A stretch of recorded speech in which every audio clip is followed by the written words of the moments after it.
big up à tous ceux qui sont là. Merci à tous ceux qui vont partager, qui vont mettre les likes pour qu'ensemble on puisse causer. Voilà, c'est la première vidéo et le premier direct de cette nouvelle année 2023. Famille, je ne vais pas souhaiter de meilleurs vœux dans les détails comme on a l'habitude de le voir. Oui, santé, prospérité et tout. Non, je préfère dire comme ça que Dieu donne à chacun ce qu'il mérite. Voilà. Parce que je vais parler de santé, richesse, tout ce qui est succès dans la vie. Seul Dieu sait ce que chacun mérite. Alors, je vais souhaiter comme ça à tout un chacun qu'il y ait de la part de Dieu ce qu'il mérite. Donc, voilà, famille, j'ai mis en tête comme ça pourquoi le silence du directoire du RHDP et dans le discours de fin d'année du président de la République de Côte d'Ivoire, il a souligné un point qu'on dénonce ici depuis un bon moment, qui est le problème de la jeunesse. Alors, le président a parlé de cette jeunesse-là dans son discours. Quelque part, est-ce qu'il est en train de nous dire comme ça qu'il va prendre le dossier de la jeunesse à bras le corps? Parce qu'on a vu des discours précédents où il a dit cette année, c'est l'année qui est dédiée à la sécurité. Et après, on a vu d'autres trucs où il a dit encore cette année, c'est par rapport à la santé et tout. Et donc, dans son dernier discours de Nouvel An, il a parlé de la jeunesse. Donc, est-ce qu'il va prendre le dossier de la jeunesse à bras le corps? On va essayer de causer de tout ça. Voilà. C'est les enfants de la lumière, cette nouvelle génération, l'Ivoirien nouveau. On est là pour éclairer la lanterne des gens. Expliquer en français terre à terre pour que tout le monde puisse comprendre. Parce que les politiciens, souvent, ils aiment utiliser les gros français. Et souvent, nos baramoros du Djassa, nos parents qui se retrouvent au village avec les dabas et les machettes, parfois ils sont perdus dans les discours des politiciens.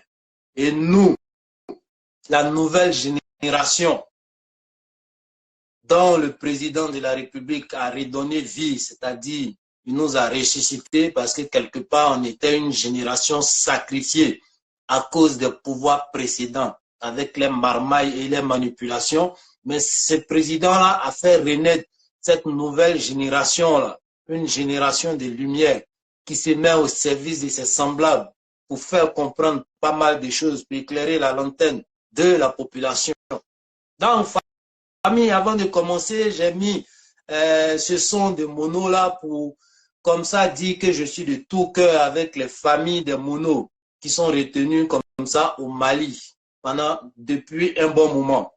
Et remercier aussi les monos. Pourquoi? Parce que ceux-là même ont subi pas mal de manipulations ou d'approches même de manipulations de certains politiciens. Mais grâce au service du président, grâce à la détermination du ministre de l'Intérieur et de la Défense, aujourd'hui, on a une armée qui est républicaine. On a une armée qui sait pourquoi elle s'est engagée dans l'armée. Sinon, on a des personnes qui savent pourquoi elles se sont engagées dans l'armée, pour servir les nations, mais pour ne pas être manipulées par des politiciens à des fins personnelles. Et donc, j'ai mis ce son-là pour dédier ça aux monos de la Côte d'Ivoire et nos frères. Et en même temps, apporter aussi mon soutien à toutes ces familles de monos qui sont retenues comme ça au Mali. Malheureusement, j'avais fait une vidéo avant sur la situation des monos. Big up à toi, chef frère Sinali, big up à toi, Vanga Meite et Demovie, mes respects depuis vos positions. Et merci pour les partages. Donc, je disais comme ça, j'avais fait une vidéo disant que je vais être le menteur, mais les monos n'allaient pas rentrer pour fêter le nouvel an avec la Côte d'Ivoire, avec les petites familles et tout. Je ne reviens pas sur ce dit-là pour me taper la poitrine comme quoi je suis un sachant. Non. Mais je reviens sur ça parce que je voulais bien ce menteur-là qui a dit, ah, tu as dit les monos n'allaient pas rentrer, mais voilà, ils sont rentrés, ils ont fêté Nouvel An avec les familles et avec la Côte d'Ivoire et tout. J'allais me joindre à cette fête-là pour fêter le retour des monos. J'allais me joindre à cette fête-là pour fêter avec la famille des monos, les retrouvailles et tout. Mais malheureusement, je n'ai pas été le menteur. Mais rien n'est perdu parce que ces monos-là vont rentrer. Mais c'est juste, je reviens sur ça pour dire quelque part que on a toujours affaire à des irresponsables, à des idiots. Et malheureusement, ils ont une petite force qui est le soutien même de la population, cette population abrutie, cette population qui préfère être le mouton des sacrifices de leurs bêtises.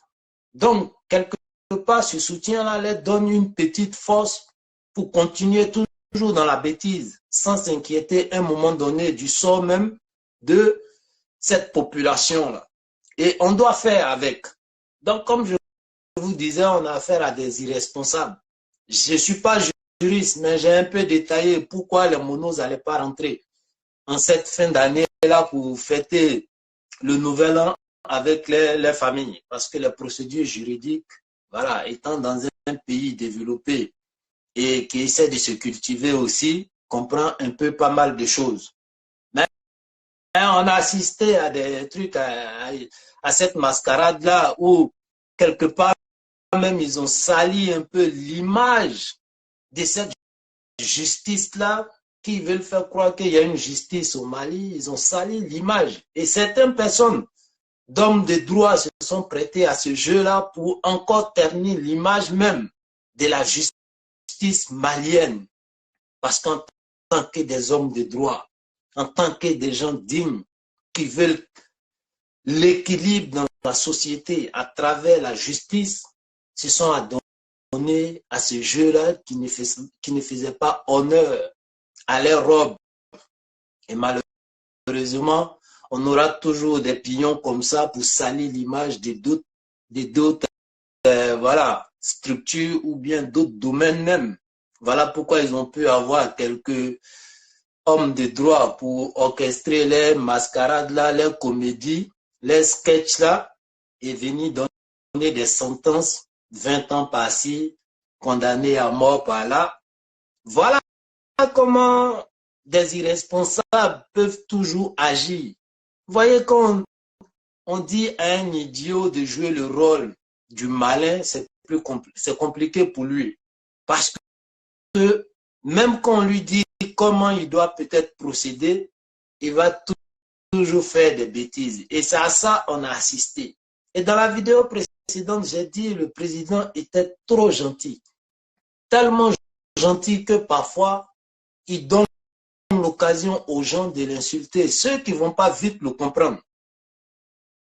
Ceux qui ne vont pas vite le comprendre vont aller dans les émotions, vont mettre les organes devant et parfois qui vont déraper, qui vont dire des propos à l'égard du grand monsieur même qui est tellement humble, qui est tellement éclairé et qui est tellement gentil que parfois ça va donner l'occasion à d'autres personnes, les détracteurs, d'encore manipuler la jeunesse ou bien manipuler la population.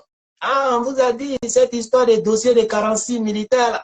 Il y a beaucoup de choses qui se cachent derrière, rentrer ici, sortir ici. Pourquoi ils n'ont pas été libérés? Pourquoi ils sont toujours au Mali? Tout ça, c'est la gentillesse du grand monsieur parce que c'est quelqu'un qui agit avec le temps. Il ne va pas dans les émotions. Il ne décide pas sur un coup de tête ce qu'il doit faire. Et qui sait gérer le temps a toujours raison. Mais ce temps-là aussi, parfois, les gens ne sont pas patients. Donc, rapidement, d'autres vont dans les émotions. Le président a essayé d'éviter aux Maliens ces sentences qu'ils allaient tomber de la part de la CEDEAO.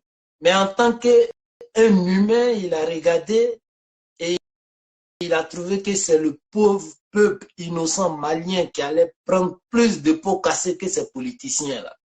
Et il a essayé de tendre la main encore à ces autorités-là pour qu'ils reviennent à la raison. Pour qu'ils ne fassent pas payer au peuple malien la facture facture de leurs bêtises. Ce qui fait que nos soldats n'ont pas pu rentrer. Mais ils vont rentrer, ça c'est sûr. Je ne pourrais pas donner des dates, mais c'est sûr que ces soldats-là vont rentrer très bientôt. Et le président, ce n'est pas quelqu'un qui dit et qui se dédie. Il n'avait jamais dit que les soldats allaient rentrer bientôt. Et s'il dit ça, c'est parce qu'il a confiance en ce qu'il dit. Et il sait pourquoi il a dit ça. Mais c'était juste une manière de venir encore vous justifier un peu que les soldats, pourquoi j'ai fait la vidéo et que les soldats n'allaient pas rentrer pour fêter Nouvel An avec nous. C'est malheureux, mais c'est des réalités et on va faire avec. Et on suit toujours notre président. Et nous tous, on a vu qu'est-ce qui s'est passé au Mali comme voilà, agissement dans cette histoire de justice à la con là, pour encore venir faire honte au peuple malien et ses institutions. Donc, famille, on va aller maintenant dans le sujet que j'ai mis en tête comme ça. Pourquoi le silence du directoire du RHDP? Est-ce qu'ils sont en train de saboter le programme du monsieur parce que quelque part, le monsieur même a eu à faire des restrictions au sein du RHDP. Parce qu'à un moment donné, il y avait tellement de grogne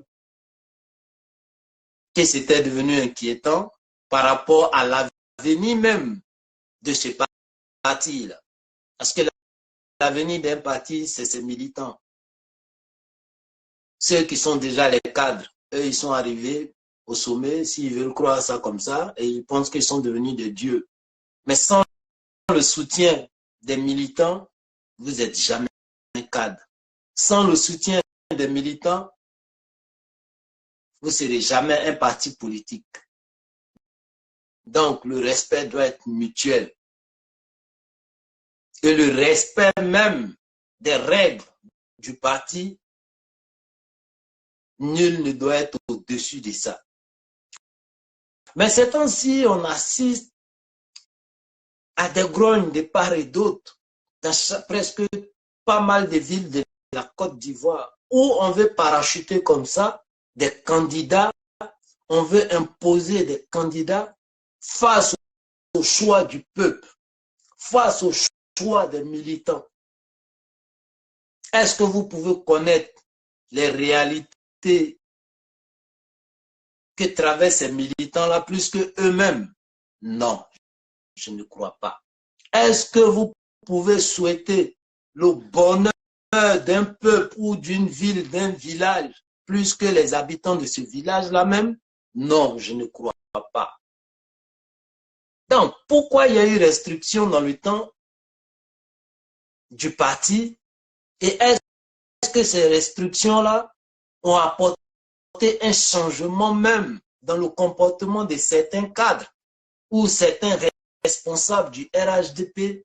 Je ne crois pas. Parce qu'on a vu avec ces histoires d'élections des secrétaires départementaux comment ça a été parfois saboté par d'autres à travers les manigances. Comment d'autres personnes ont été imposées contre le choix même des militants, des bureaux, des comités et tout. Et il y a eu des grognes. Qu'est-ce que la direction a dit? Quel est le communiqué que la direction a eu à faire pour rappeler ces cadres-là qui ne rentraient pas ou bien qui n'ont pas respecté la démocratie au sein du parti, qui n'ont pas respecté les règles de base du parti? Est-ce une complicité des décideurs même du directoire? Question. Et là, comme c'est passé crème, on veut reprendre encore. Famille, partageons la vidéo. Ensemble, on doit réfléchir sur ce sujet-là et ensemble, on doit faire entendre notre mécontentement pour que ceux-là même reviennent sur terre, qu'ils arrêtent de penser qu'ils sont devenus des dieux sur terre et qu'ils arrêtent de mépriser les militants et le peuple. Donc, partageons. Moi, je fais ma vidéo, j'assume ce que je dis. Parce que c'est des trucs d'analyse. Et s'ils sont pas contents, ils n'ont qu'à venir répondre à ces questions-là. Et je pense que pas mal de personnes comme moi se posent ces mêmes questions-là. Et comme ça va éclairer la lanterne de d'autres personnes. Mais malheureusement, je ne vois pas les commentaires, je ne vois pas des likes, je ne vois pas les partages. Je ne sais pas si c'est un problème à mon niveau. Donc, famille, je compte sur vous pour me dire si vous m'entendez et je compte sur vous pour partager, pour qu'ensemble on puisse interpeller pas mal de personnes à nous rejoindre dans ce combat de dignité et de vérité et de respect même du militant et du peuple. Donc, je continue ma vidéo. Alors, là maintenant, on assiste encore à quoi? À des marmailles par rapport aux élections municipales, où on veut parachuter comme ça des candidats contre la volonté du peuple, contre la volonté des militants. Mais pourquoi la direction, jusqu'à preuve du contraire, ne vient pas rassurer les gens pour dire, voilà, on a entendu votre cri de cœur, on a entendu votre grogne, mais rassurez-vous, il ne va pas avoir des candidats imposés au nom de la démocratie. Il ne va pas avoir des candidats parachutés contre le choix des militants ou contre le choix des trucs du peuple. Pourquoi ils ne viennent pas faire ça? Est-ce une manière de mépriser les gens et s'entêter comme le diable à faire ce que eux ils veulent, même si ça va à l'encontre même des valeurs du parti politique et même si ça va à l'encontre même de l'idéologie du parti, même si c'est pour prendre le risque au détriment même du parti par ces agissements-là et imposer quelqu'un par rapport à eux, les affinités ou bien eux, les liens proches à cette personne-là, même si c'est un bras cassé qui a compris que la politique, c'est venir s'enrichir sur l'ignorance du peuple, alors on va parachuter les gens de part et d'autre. Ah, toi, voilà, ce temps-ci là, bon, toi, tu es mon bon petit, donc il y a t'envoyer quelque part là-bas. De toute façon, les gens, c'est des abrutis et tu vas aller manger un peu parce que là, 2023, là, c'est l'année de ton année. Donc, il faut que toi aussi, tu manges. Et c'est à eux de décider qui doit manger, qui ne doit pas manger. Donc, ils sont prêts à parachuter les gens. Mais pourquoi le directoire ne vient pas faire des discours pour assurer les gens qu'il ne va pas avoir ce genre de trucs, ce genre d'agissement?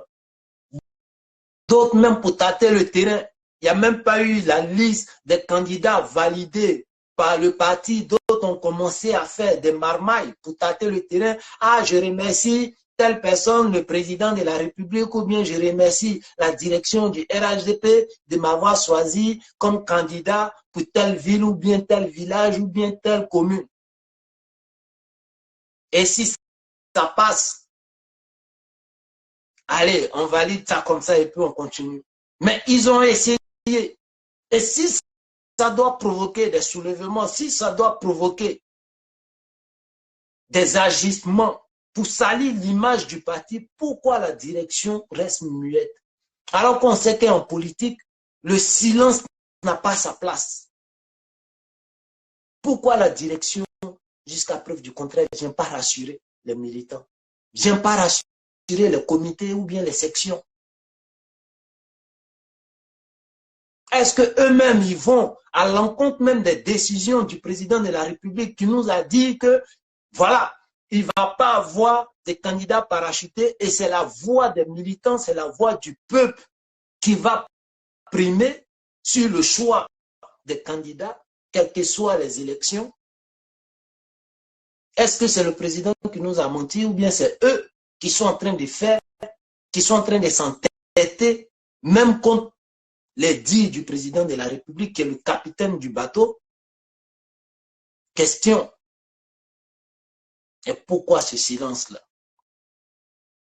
On assiste à audienner les grognes des militants et de la population même. On assiste dans le Gore les grognes des militants et de la population aussi.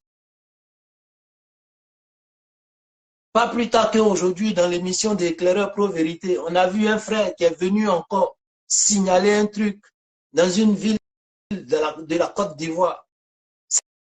Satan Monsokroa et Satan Monsokroa, je ne sais pas, entre ces deux villes-là, il y a encore ces mêmes marmailles-là qui se passent là-bas, où on veut imposer quelqu'un contre la volonté des militants et contre la volonté du peuple.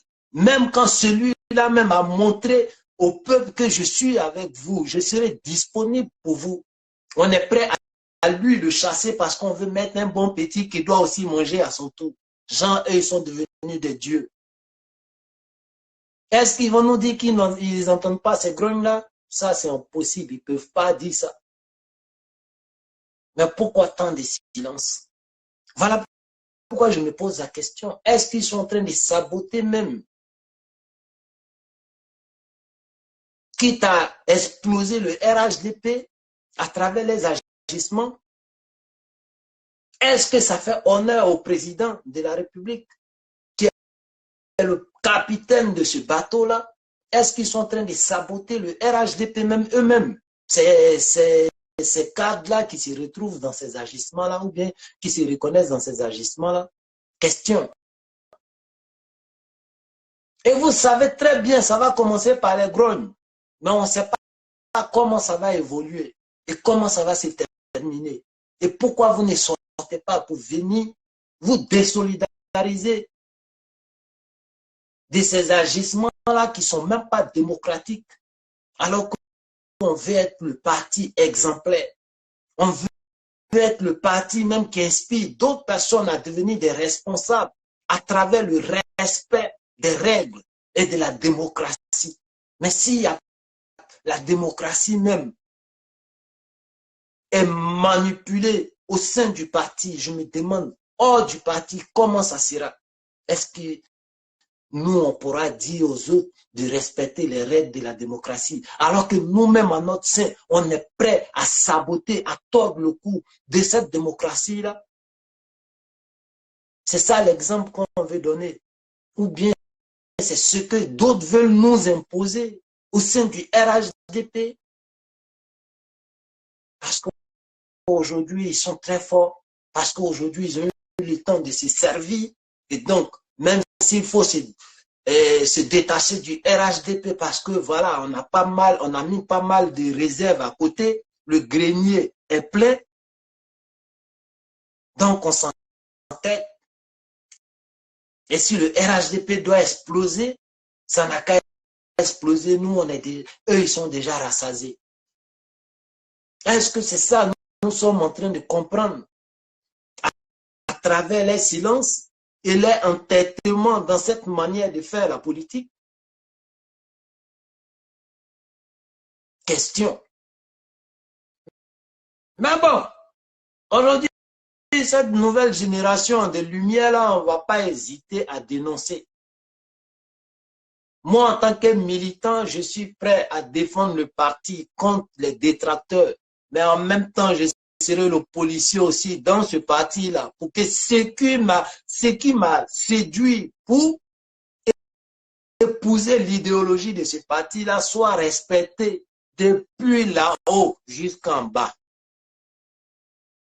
Parce qu'on ne fait pas des règles où il y a 2 poids, 2 mesures, c'est-à-dire il y a des règles qui sont là pour les personnes lambda et il y a des règles qui sont là pour les cadres. C'est qu'on est dans 2 mondes différents. Et dans un parti politique, je ne pense pas que ça doit exister.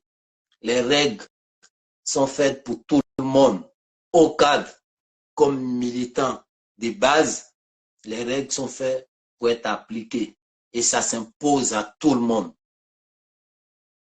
Et pour ça, je vais dénoncer, je vais interpeller, libre à chacun de me joindre ou bien de nous joindre dans ce combat de vérité, de respect.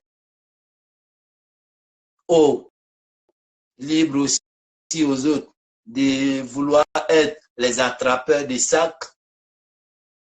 Si ça peut vous donner votre gagne-pain, ça c'est entre vous et votre conscience. Mais moi, ce n'est pas ce qui m'a séduit pour épouser l'idéologie du RHDP. Pour cracher sur le PPACI, pour cracher sur le FPI, pour cracher sur pas mal de partis d'opposition. Parce que eux, ils ont eu à montrer leurs trucs et leurs compétences. Et ça ne m'a pas séduit. Parce que ce n'était pas des gens responsables. Ce n'était pas un parti politique qui était basé sur une idéologie pour apporter un changement réel à la vie quotidienne des Ivoiriens.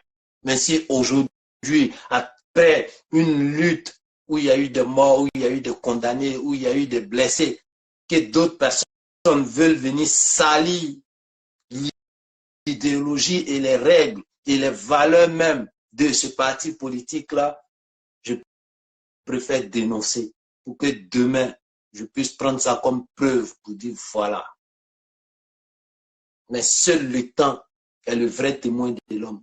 Donc, la question que j'aimerais que tout le monde se penche là-dessus, c'est pourquoi tant de silence du directoire du RHDP face aux grognes des dénonciations. Pourquoi ce silence? Donc, ça, c'était la première partie. Maintenant, la deuxième partie. Le président qui nous dit, qui nous parle de la jeunesse. Et est-ce que le président est en train de nous dire comme ça qu'il va prendre le dossier de la jeunesse à bras le corps? Et si oui, pourquoi le président décide de prendre le dossier de la jeunesse à bras le corps? Alors qu'il y a un ministère qui a été dédié pour ça. Il y a un fonds qui a été décaissé pour accompagner ce ministère-là dans ses tâches. On a vu le président remercier comme ça le gouvernement du Premier ministre, M. Patrick Achi. Mais comme c'est quelqu'un qui ne s'est pas humilié, comme c'est quelqu'un qui ne s'est pas insulté, qui ne s'est pas offensé ses semblables, à plus forte raison ses collaborateurs, il a remercié le gouvernement dans son ensemble à travers les trucs, les capitaines qui est le PM, M. Patrick Achi. Mais dans tout ce gouvernement-là, il fait sortir un truc de la jeunesse. Est-ce une manière d'interpeller ce ministère-là ou bien dire à ce ministère-là même qu'il a échoué de façon professionnelle ou bien diplomate? Donc, on va venir essayer de comprendre ça. Si le président lui-même veut prendre le dossier à bras le corps, c'est que le ministère, quelque part, a échoué. Parce que on a vu des gens à qui ils ont donné crédit hier de 700 millions pour faire des chaînes, des salons de coiffure. Déficit de remboursement ou bien refus même de rembourser le crédit. Mais est-ce que ce dernier-là est plus fort que les autorités du pays? Ça sent très bien qu'un crédit doit être remboursé. Comment on suit le dossier? À quel niveau ce dossier-là existe, se situe? Question. On nous parle de déficit de remboursement de ces crédits-là sur un budget de plus de 80 milliards. Déficit de remboursement de 45%. Comment on procède pour pouvoir récupérer ces crédits-là? Et lorsqu'il y avait ces déficits-là, on vient nous dire qu'il y a déficit de remboursement de 45%. Ce qui dépasse les 30 milliards. On vient nous dire que bon voilà, il y a déficit de remboursement. Mais en tant qu'autorité du pays, quelle stratégie on met en place pour récupérer, même si ce n'est pas le truc, la totalité des 45% des trucs, des déficits de remboursement là, mais quelle stratégie on a mis en place pour pouvoir récupérer ne serait-ce que le maximum? Voilà pourquoi je dis, si le président décide de prendre ce dossier-là à bras le corps, est-ce que le ministère qui est dédié à la jeunesse là a échoué? Voici les questions. Big up à toi, cher Mao Ramatou Doumbia. Donc, on donne crédit de 700 millions pour un projet de salon de coiffure. Après, celui-là refuse de rembourser. Et encore même qui se la pète, il gonfle sa poitrine. Pourquoi il ne veut pas rembourser? Pourquoi il n'a pas peur des autorités du pays alors qu'il refuse de rembourser le crédit? Question. On nous parle du déficit de 45% de remboursement. Quelle stratégie on met en place pour pouvoir récupérer le maximum? Question. Et ceux qui ont eu la chance d'être financés, on vous a dit, faites la promotion de ceux que vous avez financés et qui ont pu, comme ça, réaliser leurs projets et qui sont même peut-être en progrès, en évolution, ce qui va faire une bonne communication et une bonne sensibilisation pour la jeunesse à croire à ce programme de réinsertion de la jeunesse.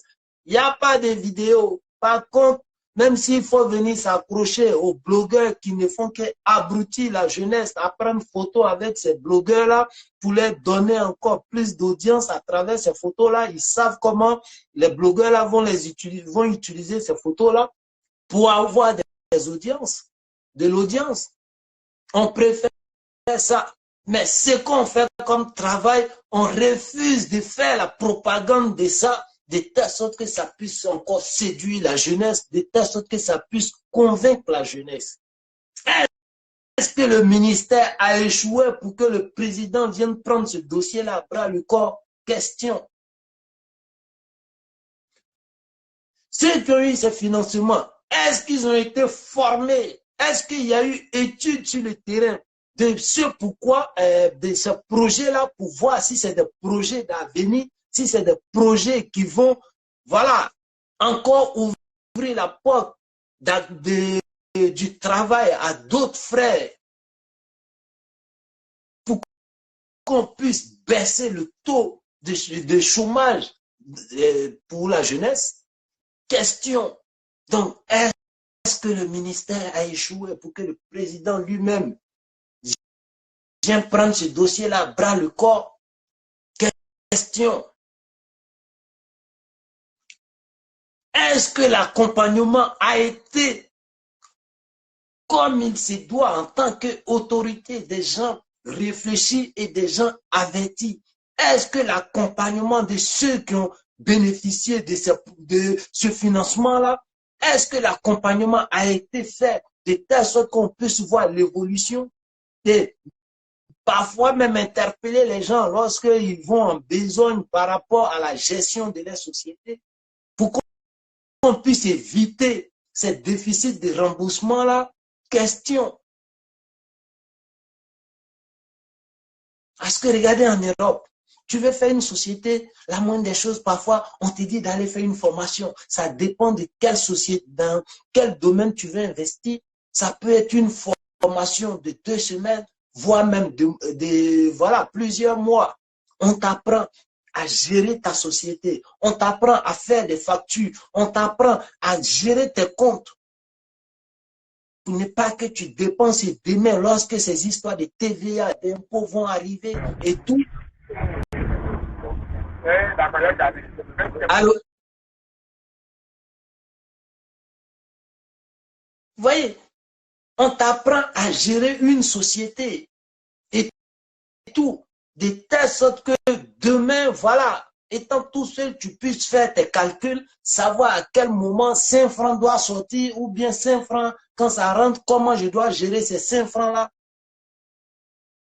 Même si après tu auras besoin d'un expert comptable pour t'accompagner aussi dans tes démarches, mais au moins tu as une base de la gestion d'une société ou bien d'une entreprise. Et cette entreprise-là, comment ça doit évoluer? Est-ce qu'il y a eu un business plan pour dire avec le temps, voilà comment le truc doit évoluer. L'homme propose, Dieu dispose, c'est vrai. Mais au moins le business plan essaie de montrer les différents trucs, les différentes étapes que la société va connaître pour dans sa progression. Est-ce qu'il y a eu ça pour accompagner ces personnes-là? On donne l'argent à quelqu'un, tiens, toi tu veux faire ça, tiens, comment tu dois gérer, comment tu dois procéder, comment je t'accompagne pour que mon argent, je t'ai donné là, pour que ça revienne et toi, tu puisses t'envoler demain de tes propres ailes. Comme ça, ce que toi, tu vas rembourser là, je pourrais encore donner ce même fonds-là à quelqu'un d'autre et le suivre pour que demain, lui aussi, il vole de ses propres ailes. Et là, l'argent devient utile à tout le monde. On a eu à faire des vidéos, à interpeller les autorités, à dénoncer et même à suggérer ce genre d'idées-là. Mais par contre, les attrapeurs de sacs viennent toujours sur les directs. Ouais, vous êtes jaloux. Ouais, vous êtes même là. Vous pensez que vous connaissez tout. Vous êtes là à critiquer seulement. Mais par contre, quand on a suggéré des idées, ils n'ont pas entendu ça. Mais non, vu qu'eux, ils sont les attrapeurs de sacs, alors on ne doit pas toucher à leur Dieu. Et que de se rendre utile, ils ont préféré avoir le rôle même et bénir ce rôle d'attrapeur de sacs là, se limiter à ça. Et qui ont peur demain, ah, il faut que je défende le gars coûte que coûte, parce que demain, s'il y a remaniement à travers les dénonciations que telle personne n'est plus ministre, ou bien s'il y a nomination que telle personne n'est plus directeur, alors que moi, je suis son attrapeur de sacs, au lieu de chercher à voler de mes propres ailes, qu'est-ce que je vais devenir? Donc, même quand il est dans du faux, on doit venir le défendre. On doit venir justifier des trucs à la con qui ne tiennent pas debout. Et le président qui n'insulte pas, qui n'humilie pas ses semblables, lorsqu'il prend un dossier, il dit qu'il va prendre le dossier à bras le corps, alors qu'il avait confié ça à quelqu'un. Est-ce que ce n'est pas une manière de lui dire que tu as échoué?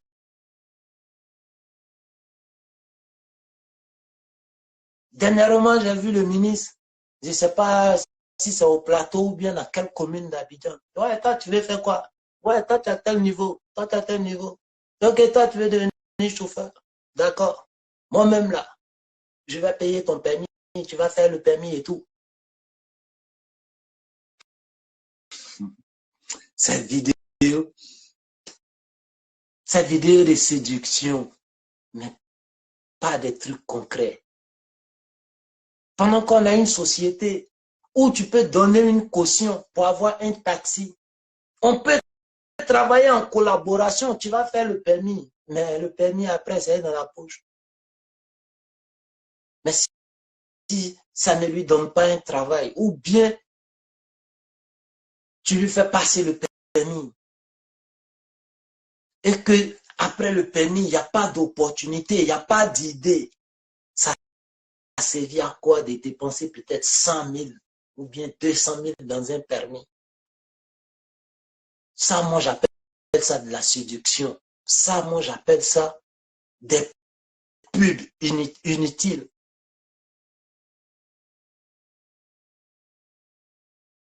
Tu sais conduire? Oui. Je vais faire le permis avec toi et voici comment je vais te suivre. Il y a telle société de taxis. Tu donnes une caution, on te donne un taxi et parfois la société même se porte garant de te suivre, de gérer ton bien, puisque toi, peut-être tu n'as pas eu une idée sur la gestion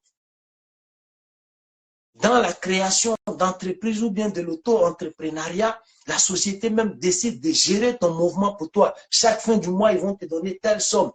Et si tu es malin, si tu es visionnaire, tu pourras peut-être épargner et la deuxième année encore, tu pourras encore financer un autre taxi après avec une caution. Et le monsieur, petit à petit, il devient grand.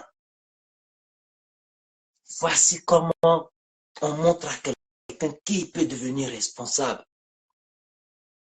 Voici un accompagnement terre à terre.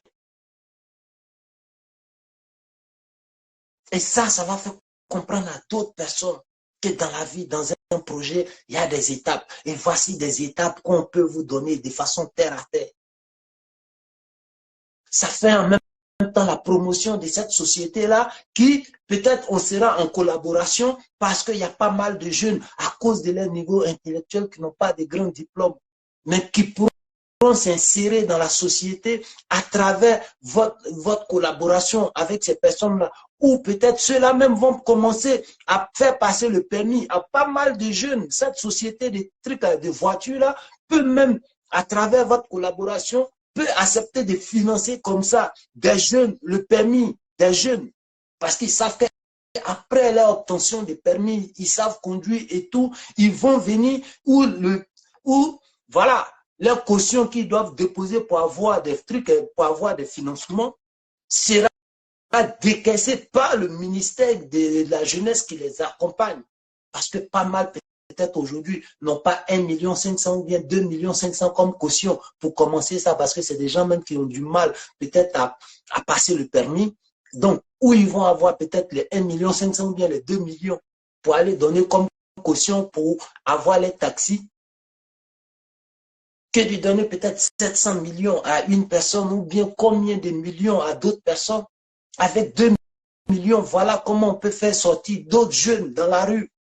Je passe le permis ou bien la société étant en collaboration avec mon ministère va financer le permis de pas mal de jeunes. Et ces jeunes-là, en retour, quand ils vont avoir les permis, il y a le ministère qui va donner comme caution pour que ceux-là puissent avoir un taxi, pouvoir travailler et rembourser peut-être même ce financement-là, ou bien même on dit, ben, ok, on finance, mais il faut qu'en 2 ans, ou bien en une année, ou bien en deux ans, tu puisses épargner. Et le défi qu'on te lance, c'est qu'après 2 ans, tu dois au moins donner toi-même, verser une caution à cette société-là pour avoir un deuxième taxi. Ça va motiver le jeune. Il devient indépendant, il travaille pour lui-même. La première année, on dit à la société, ok, tout le monde doit avoir un compte parce que vous allez gérer le bien de ces taximètres-là et les virements, les trucs, tout ça là, pour ne pas qu'il y ait de fausses accusations demain. Tout va se faire en virement. Comme ça, l'argent liquide. Il n'y a pas de malentendu dedans. C'est les transactions où il y a des traces. Et ces traces-là pourront témoigner si le jeune est responsable à travers cette nouvelle vie qu'il est en train d'entreprendre ou s'il n'est pas responsable. Voilà comment on peut accompagner les jeunes. On ne vient pas faire de la pub gratuite. Ouais, toi, tu veux de quoi? Non, il a financé ton permis. Il n'y a pas de problème, il paye ton permis, mais tu payes son permis. Après ça, il a quel genre d'idée? Est-ce que c'est pour aller peut-être encore lutter avec les chauffeurs de Baka? Et tellement il y a des chauffeurs, chacun a une heure précise, a des horaires précises où il doit conduire. Et à force de ça, les gars, ils roulent comme des malades, ce qui provoque des accidents et tout ça là. Que d'emmener la personne à avoir peut-être son taxi. Voici des solutions simples. Donc, quand le président décide de prendre le dossier de la jeunesse, est-ce une manière de montrer ou bien de dire à ce ministère-là même qu'il a échoué dans sa mission? Alors qu'on a eu à critiquer, certes, mais on a eu à suggérer aussi des idées pour le bon déroulement, pour que tous les Ivoiriens puissent avoir cette chance-là. Et on a espéré, pensant que voilà, ce ministère-là même a été confié à un jeune qui sait comment approcher la jeunesse, qui saura s'inquiéter à un moment donné du sort de ses jeunes frères aussi. Donc, quand le président vient parler de la jeunesse aujourd'hui, est-ce que ce ministère-là a échoué? Mais ça peut toujours interpeller la jeunesse. Parce que il y a des gens encore à qui le président va faire confiance. C'est qui doit décaisser le programme qui doit être mis en place pour pouvoir accompagner la jeunesse. Il y aura des gens encore qui vont abuser de la confiance du président. Alors vous, jeunes, c'est à vous d'être responsables. C'est à vous d'être les policiers de ce programme que le président va mettre en place. Parce qu'il est là, ça fait 12 ans. On va dire 13 ans. Et pendant ce temps, il avait un programme bien défini dans chaque domaine. Et si aujourd'hui, il vient parler de la jeunesse, C'est parce qu'il s'est dit, après 13 ans, la jeunesse n'a pas eu ce que j'ai promis à la jeunesse. Alors que peut-être il a donné sa confiance à d'autres personnes. Alors moi-même, je vais faire face à ce problème-là. Je vais surveiller ce programme-là de près comme l'air sur le feu. Donc à vous d'être responsable parce que les vautours, ça ne va jamais manquer dans la société. Les vautours intellectuels ne vont jamais manquer dans la société. Quitte à se jouer les bons samaritains pour avoir la confiance du président et après s'enrichir sur votre souffrance et peut-être faire un faux bilan pour le président pour dire ah ouais la jeunesse aujourd'hui ça va ils s'en sortent voilà. Comme ça a été vu avec l'agence emploi jeune dans cette liste des doublons, des gens à qui on accorde des crédits mais qui ne sont pas encore nés même. Quand on regarde sur la liste de ce site-là, qu'est-ce que ça signifie? Tu t'appelles Tefet Meïté, tu as pris crédit de 10 millions. À la 20e page, on va voir Meïté Tefet, encore après crédit de 20 millions, les doublons. On va voir Kwadjo, Trick ou bien Binet Sidibé a pris crédit en 2008, alors que Binet Sidibé, on regarde la date de naissance. Binet Sidibé est né en 2010, mais on dit on a donné crédit à Binet Sidibé en 2010. C'est quoi ces marmailles-là?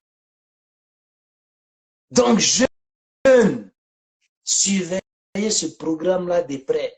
Tout ce que le président va mettre devant pour accompagner votre seule âme sera la dénonciation. Et il y a des plateformes qui seront disponibles pour vous, pour qu'on puisse amplifier cette dénonciation de mauvaise gérance, d'abus de confiance du président, ce qui va pouvoir les emmener à donner des résultats. Et ces résultats-là, c'est vous, la jeunesse, vous serez les bénéficiaires. Mais si vous vous taisez, alors ils vont s'enrichir et vous allez toujours rester dans votre misère. Je suis à 6000 km. Ce programme-là, peut-être, je peux dire, ça ne me concerne pas directement, mais de façon indirecte, ça me concerne. Parce qu'un frère qui s'en sort là-bas, si peut-être tu envoyais de l'argent chaque fin du mois par rapport aux réalités du pays à ce frère-là, et que demain, ce frère-là s'en sort en tant que bénéficiaire de ce programme, alors c'est que toi, tu envoyais peut-être chaque mois là, ça va te permettre d'épargner ça et peut-être faire d'autres projets. Donc, de façon indirecte, ça me concerne. Mais vous qui êtes les concernés directs, surveillez ce programme-là quand ça sera mis en place. Nous, les gens des trucs et de ce monde numérique, des plateformes, on va regarder ce programme-là et on va venir vous expliquer ça en français, terre à terre, pour que vous compreniez les avantages de ce programme-là. De telle sorte que quand vous allez comprendre et qu'il y a des trucs qui ne sont pas, qui ne vont pas avec le truc et le programme, pour que vous ayez eu l'occasion de dénoncer, parce qu'on dénonce lorsqu'on comprend comment se déroule la chose. Mais on ne va jamais dénoncer tant qu'on n'a pas compris. On va se laisser manipuler parce qu'on se dit, ah, de toute façon, je n'ai rien compris, c'est que c'est comme ça doit se faire. Ou peut-être, ah, on dirait, ouais, pour que mon dossier puisse être validé, on nous demande peut-être des dessous de table de 25 000 ou bien de 50 000, alors que ça n'a rien à voir. Ça, c'est quand tu comprends que tu pourras dénoncer ça. Mais si tu ne comprends pas, tu vas trouver que oui, c'est normal. Pour les dépôts de dossiers, il y a des frais de dossier à payer. Mais nous, on va venir vous dénoncer, vous expliquer ça en français, terre à terre. Comment on procède, comment on peut bénéficier et quels sont les avantages de ce programme.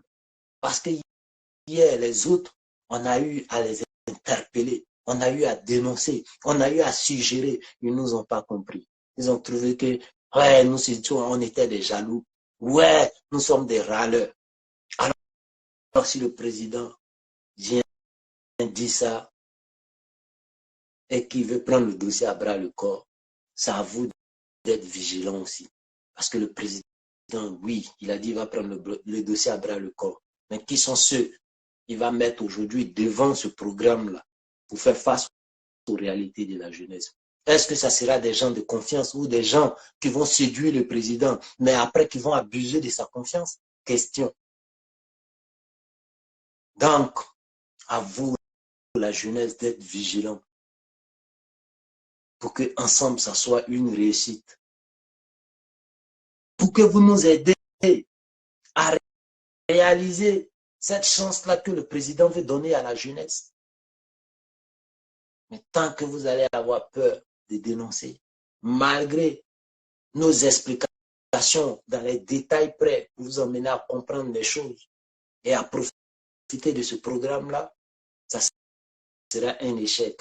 Et c'est toujours vous les victimes. Parce qu'aujourd'hui, ça ne fait pas plaisir au président d'être interviewé peut-être et entendre qu'il y a une jeunesse qui est en train de mourir dans la mer Méditerranée. Mais qu'est-ce qui a motivé ça? Qu'est-ce qui peut freiner ça? C'est des vrais programmes. Et ces programmes-là, il doit avoir un programme d'accompagnement aussi. Il doit avoir une formation pour que ceux-là qui seront les bénéficiaires puissent savoir gérer et réaliser leurs rêves et donner la chance à d'autres personnes aussi de réaliser leurs rêves. Donc, famille, c'était un peu ça le but de mon direct, vous faire comprendre que, bon, voilà, c'était pour éviter les sanctions de la CEDEAO que le président a voulu être gentil avec les Maliens, mais malheureusement, on a affaire à des idiots. Ils vont les libérer, mais les manières de faire, encore, ils sont venus encore montrer qu'ils sont des idiots. On les a donné une chance pour pouvoir se blanchir la face parce qu'ils ne pouvaient pas libérer les militaires là sans procédure judiciaire, sinon ils allaient dire que c'était prise d'otage effectivement. Mais quand on regarde les dires dans ce jugement-là, agissement et trouble à l'ordre public, des gens qui sont venus les mains nues, on dit qu'ils sont venus avec des armes, alors que les armes sont venues dans un autre cargo. Quelle contradiction. On dit qu'ils sont venus déstabiliser un pays, mais malheureusement, des gens qui ne sont pas du Mali viennent déstabiliser un pays sans qu'il y ait une complicité interne, parce qu'on n'a jamais vu d'interpellation de complices au Mali. Qu'est-ce que ça dit? On libère des femmes pour raisons humanitaires et demain on dit qu'elles sont condamnées à mort. Qui sont ces avocats qui ont fait les démarches, qui ont envoyé des courriers? Et qui a choisi ces avocats-là? Est-ce que c'est l'État de la Côte d'Ivoire ou bien c'est des avocats d'office? Et ces avocats d'office-là, pourquoi on te donne avocat d'office? Il faut que toi-même tu demandes et tu signes des papiers pour dire je veux un avocat d'office. Et quand on te dédie un avocat d'office, je pense que tu fais connaissance avec cet avocat-là avant de pouvoir te défendre. Est-ce qu'il y a eu ça? Donc, c'est pour montrer que ceux-là, ils vont toujours rester idiots. Même quand on leur donne l'occasion de se blanchir la face, ils viennent faire des bêtises encore. Donc, voilà le silence du directoire du RHDP. Sortez de votre silence, sinon vous devenez complice de ces agissements où on parachute des candidats contre la volonté du peuple et contre le choix des militants. On impose des candidats contre la volonté du peuple et contre le choix des militants. Sortez de votre silence, sinon vous devenez complice. Et si vous devenez complice face à ces agissements-là, ça ne fait pas honneur au RHDP. Et puis, ce n'est pas respecter les règles de la démocratie.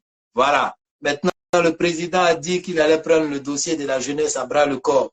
Est-ce que le ministère de la jeunesse a échoué? Est-ce que l'agence emploi jeune a échoué pour que le président lui-même, il vienne s'intéresser à ce dossier-là et prendre le dossier à bras le corps? Est-ce que la jeunesse aujourd'hui est prête à dénoncer, à nous aider, à mener leur combat pour que tout le monde soit gagnant? C'était le but de mon direct. Merci à ceux qui ont partagé, merci à ceux qui ont liké. Et voilà, c'est l'Ivoirien nouveau, les enfants de la lumière. On est là pour éclairer la lanterne de ceux qui n'ont pas encore compris. Allez, ciao, ciao à tout le monde. Et on est ensemble. Que Dieu bénisse la Côte d'Ivoire.